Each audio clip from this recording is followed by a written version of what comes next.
Hello, welcome to episode 43 of the Epic Film Challenge 2, 1001 Movies You Must See Before You Die. It is 1938, Bringing Up Baby, directed by Howard Hawks, starring Cary Grant and Katharine Hepburn. Now this is my first Howard Hawks film, my first Cary Grant film, and my first Katharine Hepburn film, so I am ticking off the firsts in quick, rapid-fire succession in this series, and also delving into a decade that's probably one of my lesser seen decades of film, the 30s. Now this is kind of classified and described as a screwball comedy, and I can definitely see where the screwball comes into it, but it's a romantic comedy, that's the way I see it. And Cary Grant plays a paleontologist who is engaged to be married to a woman who seems more interested in his career than their romance together, and Katharine Hepburn plays a character who doesn't really have much in terms of, okay, she's this or she's that. She just appears in the film out of the blue almost, and just starts causing trouble for Cary Grant's character. And he is kind of a bumbling fool in this film, which I wasn't expecting, because I kind of pictured Cary Grant as this kind of smooth, suave kind of leading man, which of course he was, but this is my first film that I've seen him in, and it kind of went against the type I already had in my head of what a Cary Grant character should be. But I loved that. It subverted my expectations, even if I'm not entirely sure when the suave leading man Cary Grant came about, whether it was before 38 or after 38. Well, obviously it was after 38, but I'm not sure about his career and the timelines and everything. But either way, he wears glasses, and he kind of reminded me of Harold Lloyd in that sense, but yeah, he's very much clumsy and all that kind of thing, and stuttering and all that kind of stuff that you'd get from a character who is a bit kind of, again, bumbling is the best word I can use to describe it. And so is Katharine Hepburn in a way. She's quite clumsy, and they're just two kind of like, they're like polar opposites, but they're both the same. And I thought their chemistry was wonderful in the film. And the crux of the plot, basically, is that she runs into him and has an encounter with him on a golf course, where she gets into his car and tries to drive it off, and he's like, no, this is my car. And she's like, oh, no, it isn't, and she drives off and all that kind of stuff. And so it's kind of a steady, succession that keeps getting quicker and quicker and faster of all these situations that keep these two characters together. And halfway through the film, it's kind of by her design as well, because she kind of starts falling for him, and so she starts creating these crazy scenarios to make sure that he stays with her, under the pretense of something else. And the major thing that kind of keeps them, together and kind of in these crazy situations is this leopard.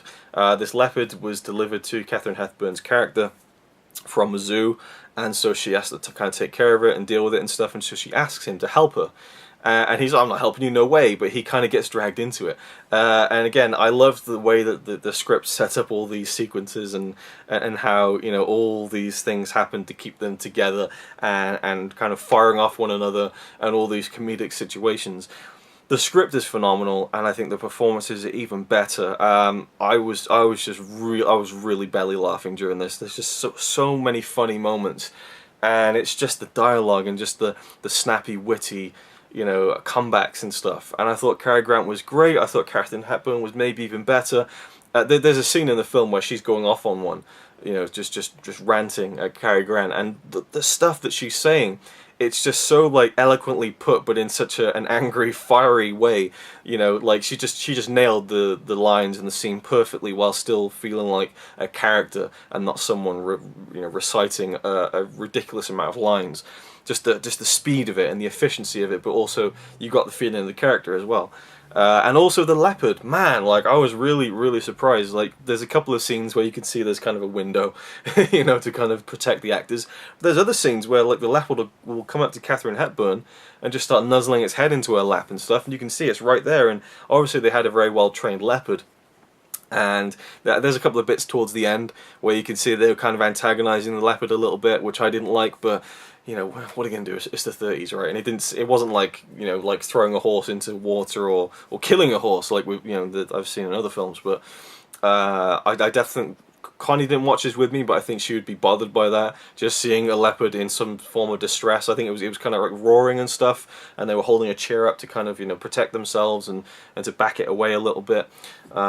I'm sure that it was nothing worse than what it was probably already going through with the training and maybe even circus performing, around that period in the 30s for sure. But either way, the way they pulled off the leopard being in the scenes was really great, because I could tell there were bits where it would be rear projection screens. I could tell where they'd put a window to protect the actors. I could tell where they'd even done split screen special effects, and really well done split screen special effects as well.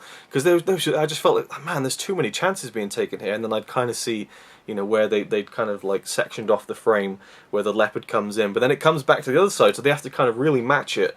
And you know, I was quite impressed, to be honest. For a film that's just a romantic comedy, I was impressed by the effects that they employed to make the leopard a part of the film, and not feel like it was kind of like just locked away, you know, and not really an active part of the story when the film is very active, you know, and very kinetic, and you know, people moving around and stuff.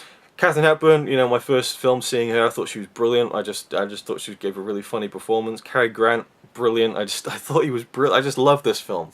What can I say? And I would find it really hard to believe that anyone could watch this and not enjoy it on some level. It's just such a fun film. It really is. Like kind of like, yeah, the characters are likable. You know, they're frustrating, you know, for sure. But I really like the characters, and there's a couple of supporting parts that are kind of funny throughout the film as well, but it's mainly these two, and the leopard, I suppose, who's Baby, by the way, hence the title, bringing up Baby. But yeah, I was immensely impressed by this film, and I watched it with my mum.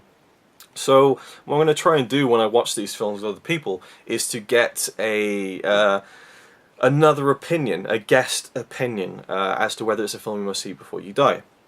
So first of all, we'll go to my mum's opinion. She's not going to be in the video.